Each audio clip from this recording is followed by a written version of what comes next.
All right, well, I think it's about that time, so we will get started. Welcome to the Hearing and Cognition Connection. My name is Amy Abrams. I'm the Director of Education with Alzheimer's San Diego. Really delighted that you could come and join us for this very important and also very interesting topic.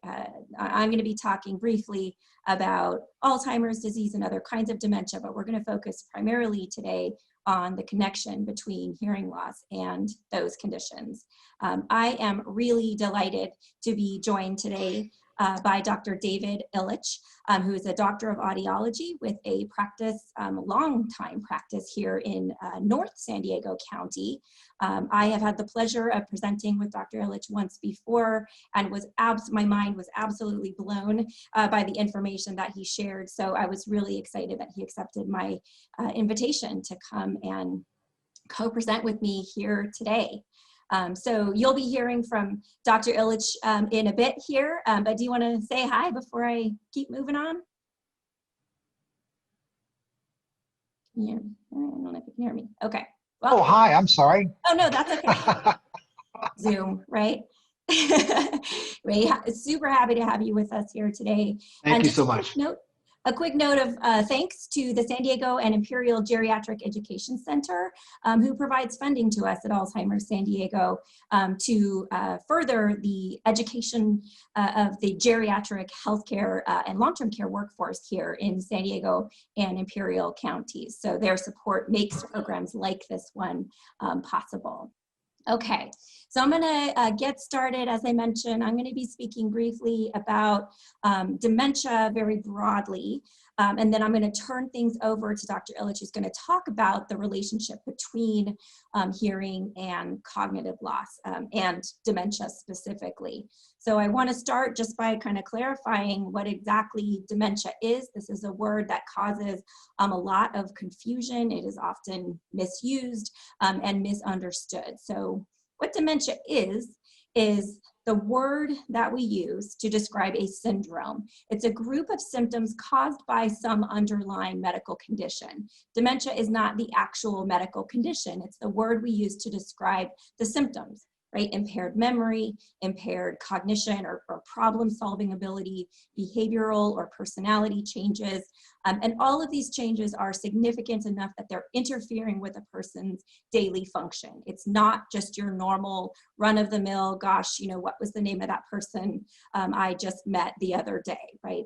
These are changes that are significant enough that they're interfering with a person's ability to do the things they want and need to do. So dementia is not one specific thing. Alzheimer's disease is a type of dementia, right? It is one of those medical causes that creates the syndrome that we call dementia.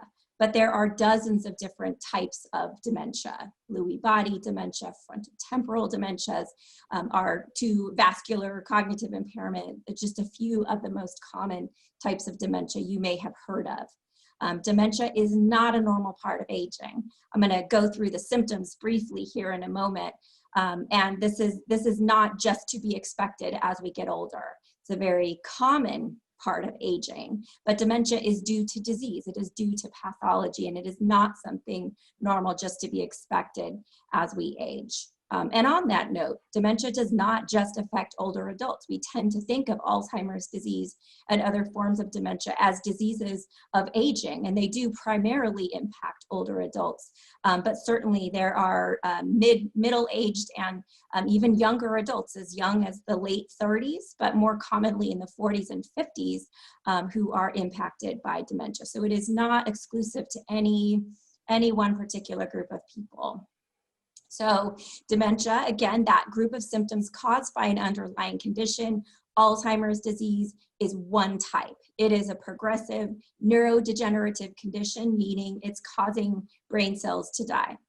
Alzheimer's disease is we sometimes say it's the big one. It's the one we hear about the most. It's the one many of us fear the most. That's just a product of it is by far and away, it is the most common type of dementia. But it is just one of, again, dozens of different progressive types of dementia. This image here, it's just a graphic depiction, but I think it's a very powerful one. People that are living with dementia don't typically look any different from the outside, right? So it's very easy for us to kind of forget in our day-to-day interactions with them that they are living with a severe memory loss or cognitive impairment. If we could actually see inside of their brain, it would be a lot easier to sort of understand those symptoms and frankly be a little more probably compassionate in our daily interactions. There is significant atrophy and brain cell death as the disease progresses in Alzheimer's disease. And I'll direct your attention to this particular region of the brain, the hippocampal region in the medial temporal lobes of the brain. That is the part of the brain where short-term memory is really kind of centered, as well as language. And so because Alzheimer's disease does tend to start in that part of the brain and then spread out into different lobes, that is the part of the brain that sustains the earliest damage and sustains the most damage. And so that's why we see short-term memory loss as such a prominent symptom in Alzheimer's and other types of dementia. But gotta kind of take a deep breath and take a step back and remember, Alzheimer's disease, dementia, these are not the only things that cause people to struggle with their memory, right? And this is why screening, early detection, and good diagnostics are so important. There are so many other conditions. I won't go through them all here. You can see them. We talk about these in other education programs at Alzheimer's San Diego if you're interested in learning more, but do be aware that many things can cause changes to how a person's memory is functioning, their problem-solving ability, general cognitive skills. It's really important that we screen for these things too. Depression is kind of chief among them because it's so common in older adults. It's so commonly not diagnosed. And the symptoms of depression look very similar to dementia. So I like to talk about that one in particular. Point that one out, but other than that, I'm just going to skip right ahead and point out that sensory loss is on this list, right? Having vision, hearing, other types of sensory impairment will often create confusion, memory problems, which you're going to hear a lot more about here in a moment. So who's at risk of developing dementia? Basically everyone. Age is the primary risk factor for Alzheimer's disease and most forms of dementia, but there are many other factors that come into play, some of which we have control of, many of which we do not. So being female, having a family history, right? Whether or not you have one or two of the particular genetic markers that sit on the 21st chromosome that are related to Alzheimer's disease risk, for example. They play a part, but they are not the whole picture. There is no, aside from a few rare types of Alzheimer's disease, there are, and a few other types of dementia as well, very rarely does one's genetics, sort of determine whether or not a person is going to get any one of these diseases. But certainly family history plays a role, as do these other health conditions that you see here, right? People who have hypertension, heart disease, type 2 diabetes, or depression, if you have those conditions or you have inherited risk factors for those conditions from a parent, then you are considered to have an elevated risk of developing dementia. There are associations between these conditions, but hearing loss is also on that list. Hearing loss is a significant health condition, as you're going to hear, impacting a lot of people, and the research is really showing pretty clearly there's a relationship there between living with hearing loss for long periods of time and developing not just memory problems, but specifically developing dementia. People who are socially isolated, people who have lower levels of formal education, and people who have sustained head trauma that resulted in concussion. These are all individuals who are at a higher risk of developing many different forms of dementia. And then finally, the last of the sort of known, documented, validated risk factors for Alzheimer's in particular is Down syndrome. Individuals with Down syndrome are at a very high risk of developing Alzheimer's disease by their 40s or 50s or so. So the symptoms, I'll be very brief about this. They kind of fall into these 4 primary categories. Memory loss, that is, again, not just your kind of day-to-day, what was her name again kind of stuff, where are my keys, right? It's memory loss that's significant enough, it's becoming disruptive to daily life, disorientation, and confusion. Cognitive changes, this is just kind of the term we use. We sort of dump all the problem-solving abilities into this one category, but difficulty with language or word finding, impaired insight, just generally having a hard time kind of thinking things through, abstract problem-solving abilities. Behavior changes, this is a really important one to talk about because unlike the rest of these, behavior changes are not a normal part of aging. For better or for worse, most of our personalities are pretty stable throughout our life, right? Who you are or were in your 30s or 40s is probably about the same kind of person you are or will be in your 70s or 80s. We tend to remain fairly stable in the absence of things like mood disorders, severe health conditions, and of course, dementia. So when we see somebody's mood, personality, behavior changing significantly, and that often looks like withdrawal or a loss of initiative, we need to be concerned. Doesn't mean it's dementia, but it means something is going on in the brain. And finally, there are physical symptoms of dementia. We'll be hearing more about sensory processing abilities from Dr. Ilich, but we're talking about a narrowing of a person's field of vision, having a hard time interpreting what you're seeing, what you're hearing, what you're smelling, feeling, right? You have sensory organs that take in that information, but your brain does the work of telling you what those things are and what you should do in response to them, and that those functions are impaired in people with dementia. There's really no way to predict what the disease is going to look like for any individual person. Typically, we do see a long, slow decline in a person's function over a long period of time. And by long, that can mean a couple of years, it can mean a couple of decades. It's very hard to predict what type of symptoms a person will have, how severe those symptoms will be. So screening, detecting these changes early and getting an accurate diagnosis is so important. As I pointed out before, there are so many other conditions that may be either causing the memory and other cognitive symptoms that you or someone that you know is experiencing, or they can coexist, right? You certainly can have early dementia and have a hearing problem. You can have early dementia and have an undiagnosed type of dementia, and these conditions will make each other worse. So it is really important that each of us, of all ages, have a memory screening to kind of establish that baseline. And then if you're in one of those risk categories or you're over age 65, it's recommended to have a memory screening every year.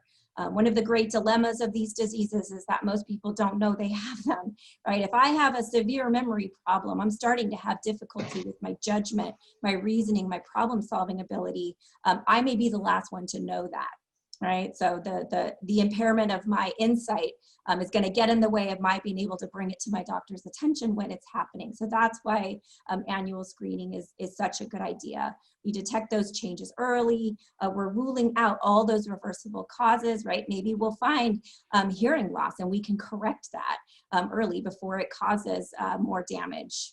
Getting an early diagnosis gives individuals and their families or their care partners time to talk about treatment options, develop a good care plan, start some medications that can help kind of delay the progression of those symptoms. Just generally knowing earlier gives you more time for planning and having those important conversations or for enrolling to participate in a clinical trial. The needs of people who are living with dementia and their care partners are significant. These are the reason we exist as an organization at Alzheimer's San Diego, to help people get disease information, to understand the progression of the disease, to engage in thoughtful care planning, to connect to resources for emotional support, to give care partners opportunities for respite, just getting a mental break every now and then, all in the name of taking good care of oneself. So visually, here's a representation of all of the programs and services that are available through our organization. If you've got questions about any of these, you want to connect with a social worker, you want to find out about our virtual All's Companions Respite program, you want to sign up for more classes, all of this information is on our website, but you can also, Jean, if I could ask, can you send the social work follow-up request form out in the chat? If you fill one of these request forms out, a member of our social work team, thank you, will reach out to you and connect you with information that you need. So lots of different ways to contact us through our website, through the phone, obviously, through live chat. Don't hesitate. We are all working remotely at Alzheimer's San Diego right now. Our CEO recently said we now have 23 locations to serve you, and I love that. Our office in Kearny Mesa is closed, but we remain as available as ever. So please don't hesitate to reach out if we can support you. With that, very happy to turn things over to my colleague, Dr. David Ilich, who will be talking with you now about that key connection between hearing and all of this. Thank you, Amy, for such a wonderful presentation. Welcome, everyone. We have a lot of slides to cover and a lot of information. Now, one thing I want to forewarn before we start is last night I realized there were a lot of slides in there that I really don't need. So you might see me fast tracking through a few slides, but don't worry, because I promise you, I'm going to get you the best of. Once again, I'm Dr. David Ilich, and I was born in Victorville, California, raised in beautiful Long Beach, Mississippi. I received my doctorate at Arizona A.T. Still University, began practicing audiology in San Diego, North County in 1982. Our practice is the audiology and hearing aid provider for most of San Diego, North County hospitals and clinics. We have 4 offices and 4 doctors of audiology. My wife is a second grade school teacher. We have 2 really good kids. I'd like to start off with a couple of my favorite quotes. Now, the first one and the third one are most applicable to today's webinar. Socrates said, "The ear is the organ of education." Helen Keller said, "The eyes keep man in contact with objects." We can see the beautiful faces and colors, but the ears keep man in contact with man. Now we're going to go over these 7 topics today: anatomy and physiology, types of hearing loss, causes of hearing loss, audiological testing, impacts of hearing loss, hearing and cognition, and emerging technology. Let's briefly review anatomy and physiology. Sound waves enter the ear canal. The eardrum vibrates. The vibrations of the eardrum make the ossicles vibrate. Now, the ossicles are the 3 smallest bones in the body, and the ossicles act as a lever to deliver a more powerful response into the cochlea. Vibrations of the vibrations go through the fluid in the inner ear, and they excite the inner hair cells.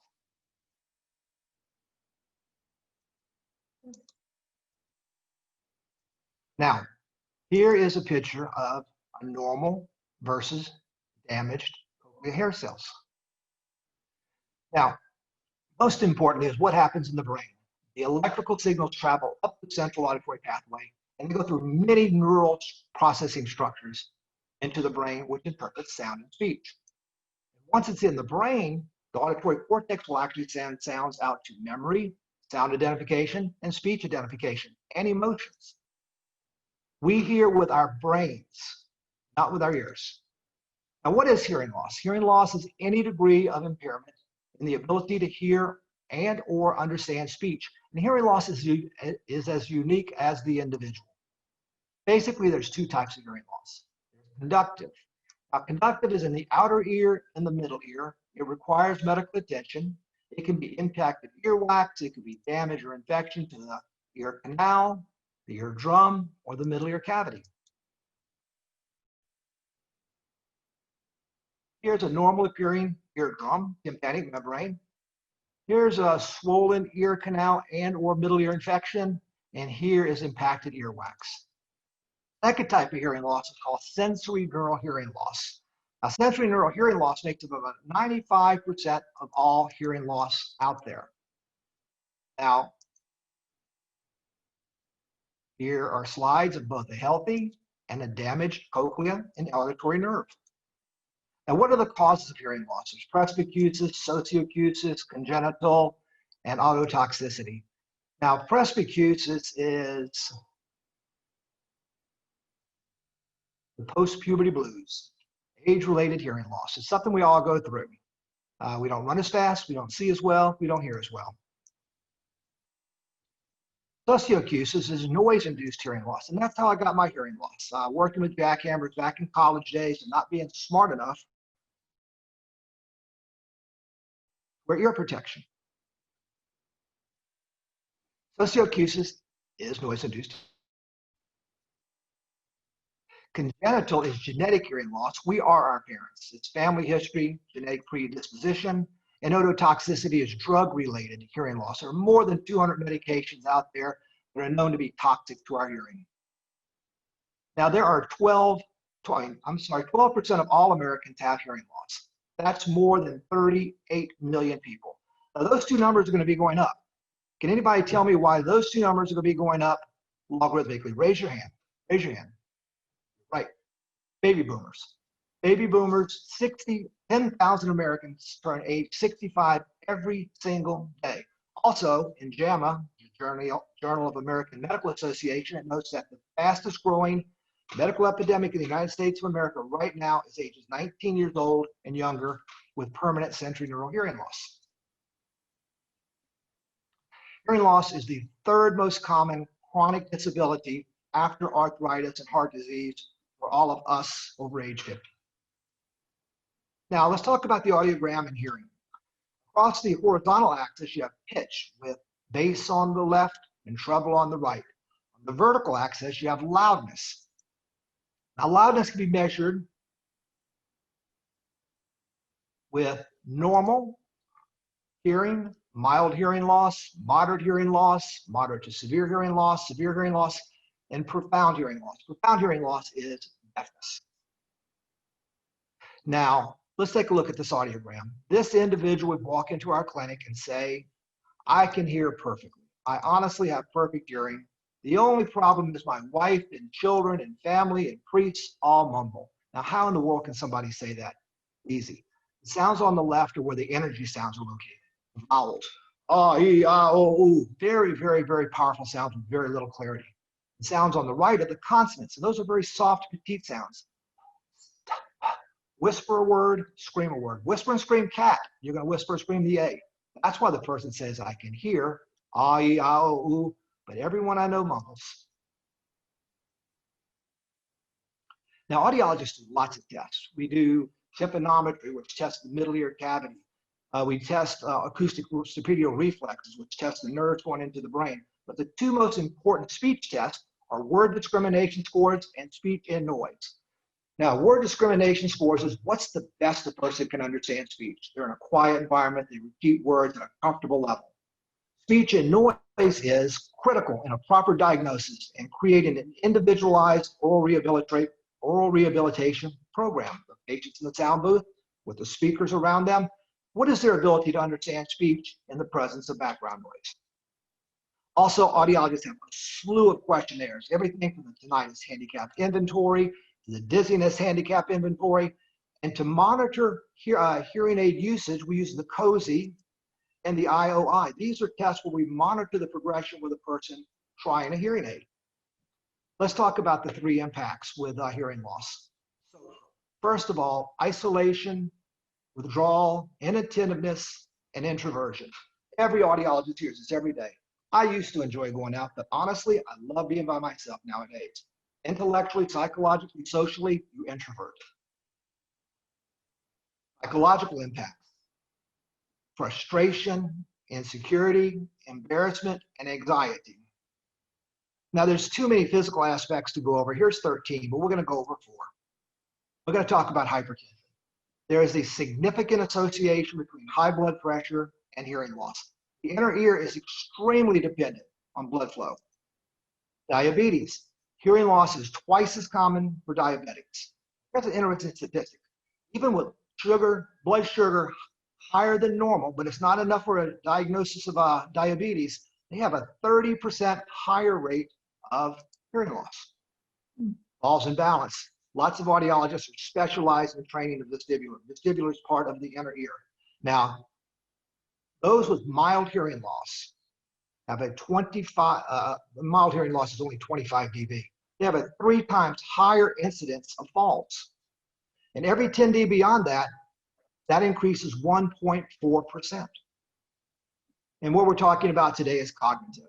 Hearing loss experiences a 30 to 40% greater decline in thinking abilities compared to those without hearing loss. I'm going to take a little aside. Basically, it comes back to the oldest rule of anatomy and physiology, which is if you're not going to use it, there's additional physical impacts such as fatigue and headaches. Now, I'm going to take a little bit of an aside right here. We're going to talk about the COVID-19 effects on communication. Face coverings, our mask, has shown to reduce speech clarity by about 20%, 12 decibels. See-through masks make it significantly help us to communicate. Now, lip reading can add, we can lip read up to 30 to 45% of speech of our lips. So speech reading is very important, especially for the hard of hearing. Here's a couple of the masks that I wear in our clinics. Now, finally, to the heart of our conversation. We're going to talk about hearing and cognition. Now, I just want to throw out a quick thing. Cognition is our intellectual activity, such as thinking, reasoning, and remembering. Now, the 4 topics that we want to discover are: what is the relationship between hearing loss and cognition? What do we know about hearing loss and cognitive performance? Is there a link between hearing loss, cognitive decline, and dementia? And most importantly, can we intervene on the relationship between hearing loss and cognition? A link between hearing and cognition is addressed in the differences between hearing with our ears and listening with our brains. Hearing is essentially just a sensory-based passive process. Hearing occurs every moment of the day and night. Hearing loss is just a sense. Listening is an active process. It requires attending and paying attention. It's a skill, applying meaning to sound, establishing vocabulary, developing receptive and expressive language, learning concepts and internalizing concepts. Now, the ear's task is to deliver accurate, undistorted, natural, complete sound to the brain. The ear's task is to compare and contrast sounds from the right side and the left side concerning loudness, timing, phase, processing, interpretation, and applying meaning. Now, once again, hearing loss is the 3rd most common disability for people over age 50. Age-related hearing loss affects more than 30% of adults over age 50. And it roughly doubles with each decade of life. Hearing loss is also prevalent in almost 2/3 of adults older than 70, and most remain untreated. Now, hearing loss is defined by the World Health Organization as the pure tone average of 500, 1,000, 2,000, and 4,000 hertz, exceeding 25 dB. The risk of incident dementia becomes evident. Hearing loss greater than 25 dB and thereafter increases with more severity. The risk of developing dementia doubles for adults with a mild hearing loss. The risk of dementia triples for those with a moderate hearing loss. And for those with a severe hearing loss, the risk of dementia is 5 times greater than with normal hearing. Now, one of the leading institutes for research for hearing and cognition is Johns Hopkins. Johns Hopkins found that shrinkage of the auditory cortex and the surrounding brain tissue is fast-tracked when compared to normal hearing. That shrinkage is most prevalent in the regions of the brain responsible for processing sound and speech. Dr. Sharma at the Institute for Cognitive Science and the Center for Neuroscience at the University of Colorado found that brain changes and cortical reorganization occur even with a mild hearing loss. Now, in agreement with that, at the University of Pennsylvania, they note that mild hearing loss is linked to brain atrophy. One of the most amazing studies, October 2015, Journal of American Society, it's a 25-year study with 3,000 participants. And it culminates with basically hearing loss is associated with accelerated or sped up cognitive decline. Now, hearing aid usage reduces such decline. Accelerated decline, increased decline is strongly reported between normal hearing and untreated hearing loss. Those with no difference between normal hearing and those there was no difference between normal hearing and those who use hearing aids. Deal, in his 28 article, notes that an increase of about 10 dB may indicate up to a 14% decrease in a 10 dB decrease can lead up to a 14% increase in dementia. Now, my favorite study, favorite study right here. Journal of Otolaryngology ENT Research is done by the British Society of Audiology. And what it is a multiplicity of emerging reports. And it concludes there's 7 points I want to go over from this report. Basically, it concludes with hearing loss is associated with accelerated decline for those with dementia. Hearing loss and cognitive decline occur in parallel severity. The severity of the cognitive decline is directly associated with hearing loss. Hearing loss increases the demand on cognitive resources. This causes an information degradation, even with a mild hearing loss. And when you take cognitive decline and hearing loss combined together, the outcome is worse than the additive. Risk of dementia begins to increase with thresholds of 25 dB, which is just the threshold to impair hearing. Now we're going to take a little sidetrack right here. We're going to talk about tinnitus and cognition. I have tinnitus in my right ear from the damage from the jackhammers. Tinnitus is the perception of sound when there's no acoustical stimulus present. Now, in a January 2020 article in the Clinical and Experimental Otolaryngology, it notes that the severity of tinnitus has a strong correlation with the extent of cognitive impairment. In the Journal of Neurophysiology 2012 study shows that tinnitus patients show a significant deficit in learning word lists and the immediate recall of heard words. The Journal of Audiology Otology notes that tinnitus severity showed a strong correlation. I just said that, sorry. And then the Journal of Neurophysiology. All right, most important part right here, how to intervene. At the Alzheimer's Association International Conference, July 30th, 2020, that was 3 weeks ago. They note that 40% of all dementia cases can be delayed, modified, or prevented. I'm going to say that again. 40% of all dementia cases can be delayed, modified, or prevented. Now, we all should be familiar with the Lancet study. The Lancet study goes over the 9 most common modifiable risks for dementia. There's actually a couple more now, including air pollution. But obviously, the big guys are diabetes, social isolation, hearing loss, physical inactivity. These are the modifiable risks for dementia. Now, at that conference, at the AA conference, they noted that in the next couple of decades, there are going to be 500 million people with age-related hearing loss, and that dementia care will exceed $2 trillion. Now, most importantly, Lancet study found that of all the modifiable risks, taking care of your hearing loss was #1, by far the highest. Hearing loss impacts your cognitive, your emotional, your psychological, and the earlier that is identified and treated, the better the outcome. Early intervention is the key. Now, the opposite trend was noted for those using hearing aids. Cognitive decline for those wearing hearing aids was not significantly different than those with hearing aids. Now, the next couple slides are going to be difficult, so hang in there with me. Please hang in there with me. This is going to be difficult. This is an amazing study that came out February 18th, 2020 with Dr. Glick and Dr. Sharma. It's in the Frontiers of Science. And what they talk about is what happens physically in the brain before getting a hearing aid and 6 months after getting a hearing aid.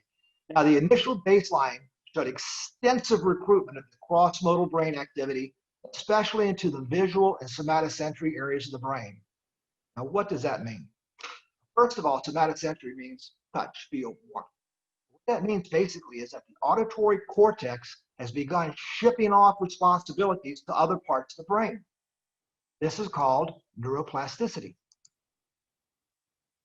6 months after wearing the hearing aids, a reversal of the cross-modal reorganization in speech perception and cognitive performance were noted.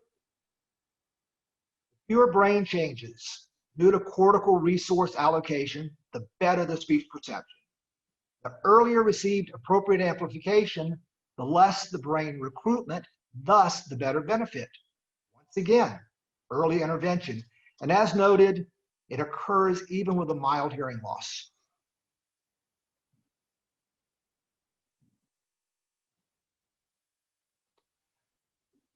In that study, they note that hearing aid use after 6 months showed a significant improvement in global cognitive function, executive function, processing speech, and visual working memory.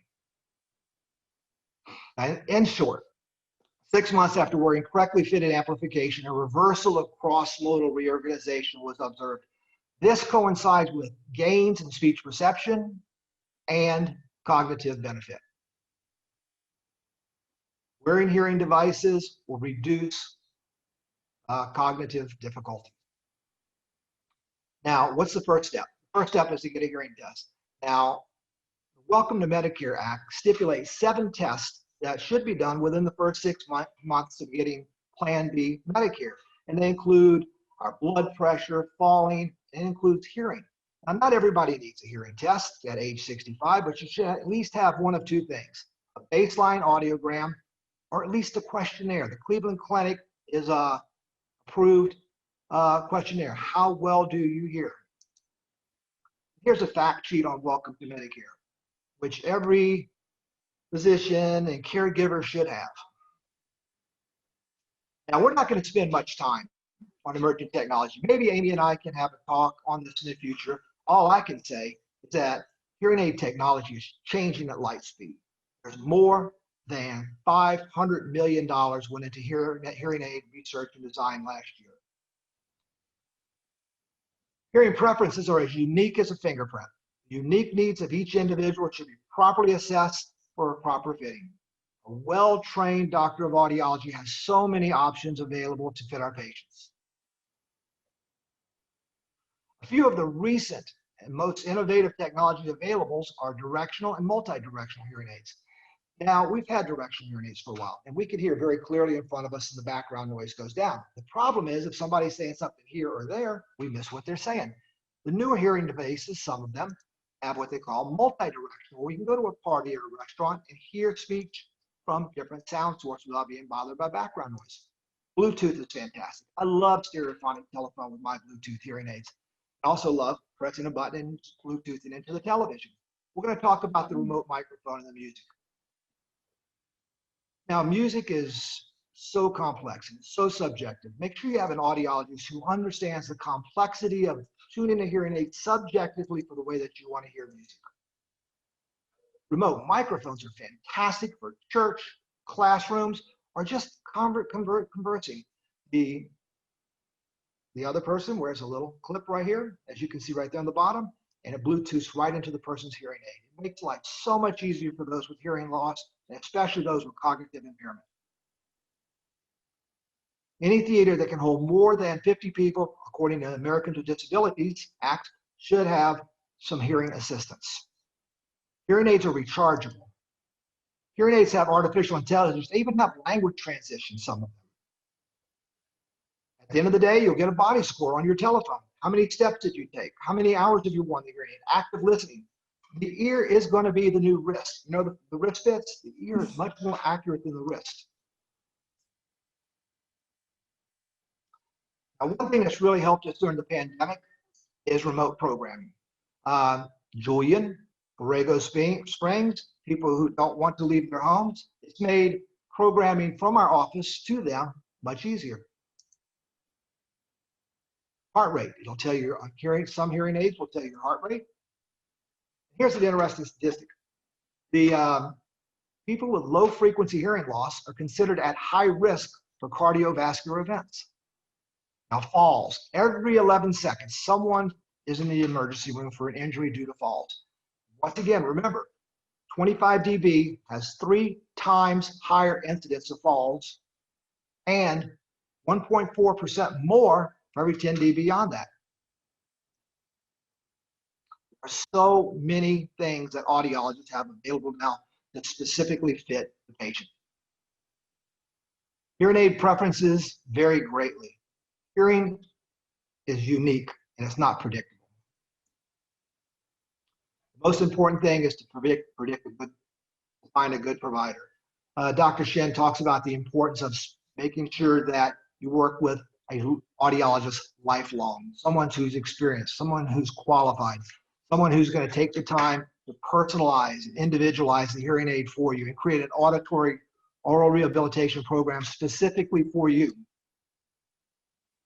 Americans with Disability Act passed the Internet Protocol Caption Telephone Service, where they will come to your home and install a telephone, which has the verbiage, the writings on it. It's free. And you can have it also on your cell phone or your iPad. The nice thing is, after a phone call, you can go back and read your phone call in case you've forgotten something like your doctor might have said or your lawyer or your friend might have said. Now, the most important thing with a hearing aid fitting is called real ear measurement. And that is where it allows the audiologist to find an individual hearing aid prescriptive target, scientifically derived formula, the exact amount of volume needed for each pitch. The goal of real ear measurement is to maximize speech sound. Now, initially, a probe mic is put into the ear canal along with the hearing aid. Our computer measures and compares the actual output of the hearing aid and the prescriptive targets. Every ear canal is shaped differently. It can have a great deal of effect on the output of a hearing aid. Real ear measurement is the gold standard for hearing aid fittings. Make sure your audiologist has real ear measurement. Once again, we are able to find where the speech sounds are and where they need to be. Now, what can you expect from hearing aids? Hearing aids will not restore normal hearing, but it'll make a huge difference in your life. Understanding speech clearly with less effort in a variety of environments. Hearing new sounds initially takes a little time to work with, but the audiologist will slowly build in the sound specifically the way you want to hear. They'll create an auditory rehabilitation program for you, which talks about realistic expectations, work with the family, assistive listening devices.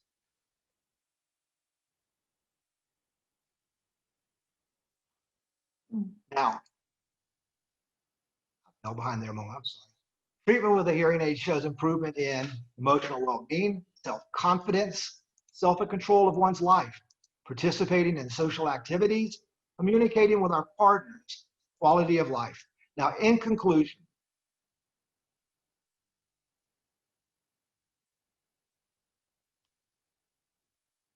sorry, it's my first webinar. In conclusion, hearing loss has been described as a marker for poor health. Hearing impairment is not good for the brain. Despite the high prevalence and the consequences of health outcomes, hearing loss is largely undiagnosed and it's not treated. 2/3 of people with hearing loss do not use hearing aids. And remember, the Lancet study specifically says the #1 modifiable risk is hearing loss. Hearing loss is a medical issue. Untreated hearing loss has a multitude of physical and social issues. Hearing care is healthcare. All right, Amy. Thank you so much, Dr. Ilich. There's a lot to cover, but done with grace, I thought. So thank you for that. Jean, if it's okay, I'm going to take advantage of my position here as co-presenter and ask a couple of my questions right off the top. I believe that they will be reflective of other people's interests as well, but I'm going to take advantage of platform here and ask you, is a baseline audiogram considered basic preventative care? I'm thinking of people who don't have Medicare, under age 65 or don't have Medicare. Is this something that is covered by standard insurance plans? Most insurance plans do cover hearing tests. Often you're going to need an authorization from your family physician. Okay, so someone has to think there's a reason to get that baseline exam. It's not just kind of standard every year, get it as part of your preventative visit. It depends upon if the person has a previous hearing loss or not. If you do identify a hearing loss, you want to monitor it. A lot of times people are in the gray area. They really don't need a hearing aid yet, but they do have a hearing loss. Yeah. Now that population, about every 18 months, should have a test, because there's nothing an audiologist hates more than a person getting their first hearing aid with a 40 dB loss. We have no idea how quickly the losses progress through such. Well, you anticipated beautifully my next question. That is something I've encountered so many times in my years in geriatric social work, but also just people that I know getting fitted for their first hearing aid, spending a ton of money on those hearing aids, and then finding very little value, very little use from it. Can you speak to, I mean, you talked about the importance of finding the right provider and getting a good fitting the first time. But I think my broader question is about those barriers of cost. And if you get your hearing aid and it's not working well for you, what are the options? Do you have to spend several thousand more dollars to get another one? What are people in the real world supposed to do about that? That is an absolutely fantastic question. It goes back to the old saying, caveat emptor, let the buyer beware. There's a lot of great audiologists in San Diego County. Inversely, there are people who might be interested more in sales. Don't believe the 2-for-1 advertisements or the 30% off a manufacturer's suggested retail price. Do a little research first. This is not something you're going to be, it's not a bottle of ketchup. You're not going to be with this person for a few days. This is a lifelong treatment. Make sure that, and it's worth it. The second question that Amy asked was, if a person's not happy with a hearing aid. A person should, there's one rule with hearing aids. If at the end of your trial period, you are not completely satisfied with the physical fit, fidelity, and benefit, do not keep it. Either have that audiologist try a different make, model, manufacturer, go to a different audiologist, or maybe put it off for 6 months. But the one and only rule that can never be broken is, if the physical fit, fidelity, and benefit are not exactly the way you want it, do not keep it. Don't put it in your chest or drawer. Give it back, and you'll get all your money back within the trial period. Great. That's such an important piece of advice, and practical, and something I think a lot of people really miss. My final question before I turn it over to Jean is, so clearly you've made a solid case for the importance of attending to our hearing loss, preventing it if we can, but being aware of it if it's too late. For people who don't yet have or are not yet aware of hearing loss, what are your recommendations for taking care of your hearing as a younger adult? I'm thinking of all of us, in the pandemic era, constantly sitting at our desks with earphones in, or headsets on our ears while we're on phone calls. Is that do you see any long-term consequences there? What can we be doing differently now? Okay, Amy, that's a two-part question right there. Always. The first part right there is, no one knows they have a hearing loss. We all lose maybe 1% per year. If you lose 1% any body function, you're not going to know it. People don't come into the clinic saying, I have a hearing loss. They come in saying, I have perfect hearing. My wife and friends and mom, they come out. So we lose it so slowly. The second part of the question is, earlier I said the fastest growing medical epidemic in the United States of America is ages 19 years old and younger with permanent sensory neural hearing loss. Now, back in the old days, the 1990s, they had the boom boxes with the speakers out here. Where are the speakers now? Deep insert headsets. They call it the 60-60 rule.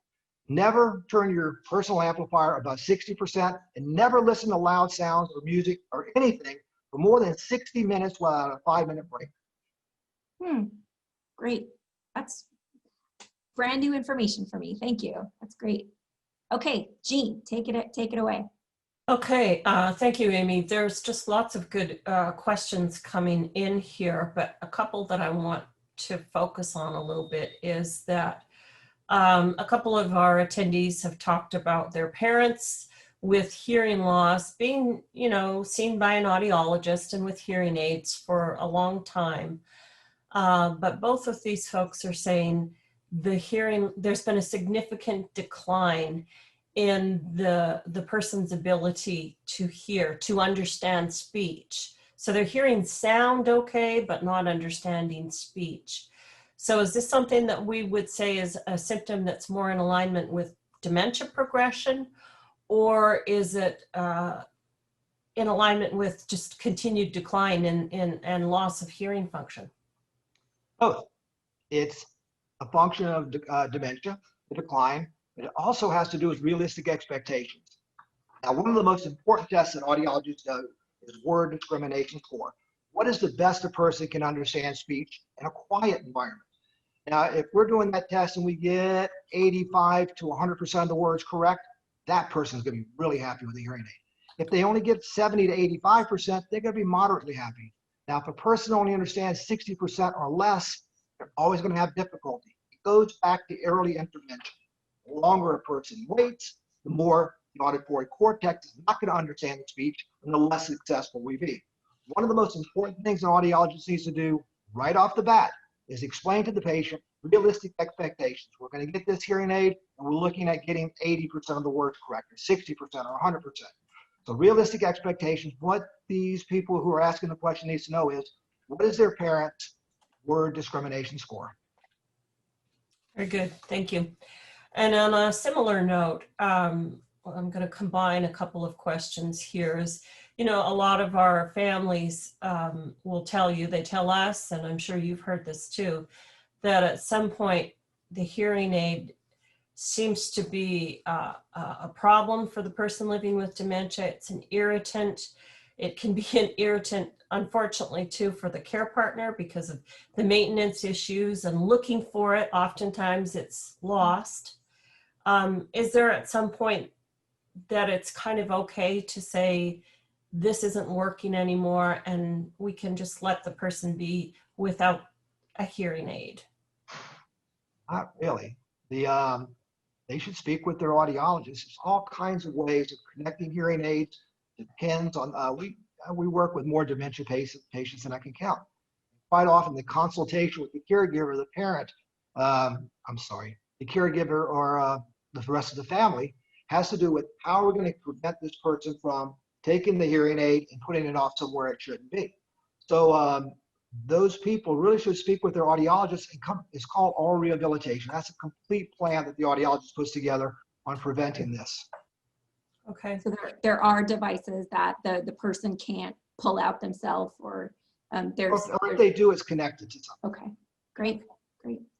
So that's good. Even if the person stimulates the auditory cortex a few hours a day, if there's a caregiver beside the person, if you're choosing not to stimulate the auditory cortex, we know what's going to happen.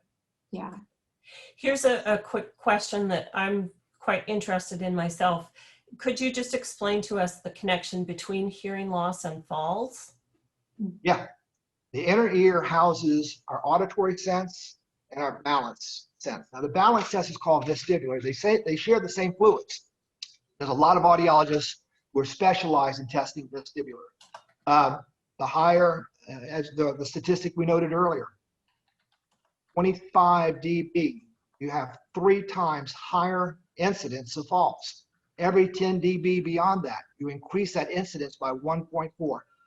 So the reason that those two are together is because they're both located in the same location. They share the same fluid in the inner ear cavity. Very good. A lot of questions here about the costs and the concerns, you know, for lots of seniors that are on fixed incomes. So again, is that just something that, you know, we really need to do kind of our groundwork to get with the right audiologist who, you know, someone like yourself that's really going to work hard with the consumer to find the right hearing aid at the right cost, the right price point? Actually, hearing aid technology is going 2 different directions. Better hearing aids and worse hearing aids, and you get what you pay for. Hearing aid is not like glasses. When you get your glasses, you're gone. Hearing aids take programming, fine-tuning, And most importantly, it takes long-term care. Now, if you look at the price of a cheap hearing aid versus a good hearing aid, and let's just say you put it over about 4 or 5 years, you're talking about 15, 20, 30 cents more per day. Hear very clearly for those 4 years and have a really good audiologist who's going to take good care of you, keep the hearing aid clean in good condition versus something. So it kind of, like I said, it goes back to you get for what you pay for. If you get a cheap hearing aid, you're going to hear that way for the next 3 or 4 years. If you're willing to pay an extra 30, 40 cents more per day, you're going to get a much better hearing aid. You're going to have much better care. You're going to have much better individualized programming for that device. It's a personal choice. And there's a lot of options out there. Wells Fargo has an 18-month interest-free, which breaks down the cost over 18 months, interest-free.